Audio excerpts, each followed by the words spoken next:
আমরা যোগ্য তাদের যাতে আমাদের পুনরায় আমাদের চাকরিতে বহাল রাখে, অযোগ্যদের বাতিল করে এবং তার ফলেই কিন্তু আজকে যোগ্য অযোগ্যকে মেশানোর ফলেই সুপ্রিম কোর্ট আমাদের প্যানেলটা বাতিল করলো।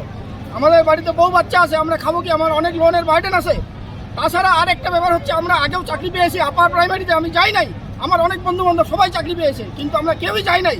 আমরা কাউন্সিলিং আমাদের ভাইবা দিতে দেয়নি আপার প্রাইমারিতে যে আমরা 9 10-এ চাকরি করি জন্য।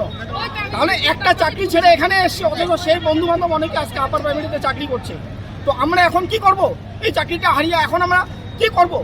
যদি বিচারপতিকে বলা হয় যে উনি আবার ল পরীক্ষা দিয়ে বিচারপতি হন, 15 বছর আগে উনি পারবেন সেটা করতে? 10 বছর আগে আমরা যেমন ছিলাম, 10 বছর পরে কি আমাদের ব্রেন বুদ্ধি সেরকমভাবে আছে কি? সে পরীক্ষা দেওয়ার মানসিকতা ওইভাবে আছে কি? এখন আমাদের সংসার হয়েছে, 10 বছর আগে তো সেই সংসারটা ছিল না আমাদের।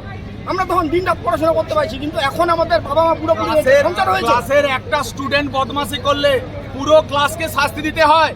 এই শিক্ষায় শিক্ষিত হচ্ছি, এই শিক্ষক সমাজ আমরা এই শিক্ষা দেব? মুখ্যমন্ত্রীর এই বিচার সুবিচার হলো? বিচার হলো, যোগ্যরা তাদের সুবিচার পেল না, সুপ্রিম কোর্টেও বিচার হলো না।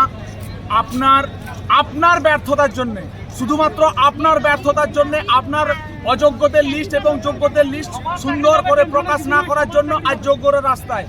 তার সুবিচার পাওয়ার জন্য, সেই অন্তিম সুবিচার পাওয়ার জন্য, না হলে আজকেই শেষ। আজকের পর থেকে আমরা এরকম শান্তিপূর্ণভাবে আন্দোলন করব না। এরপর থেকে বিদ্রোহী আন্দোলন হবে, বিদ্রোহী আন্দোলন।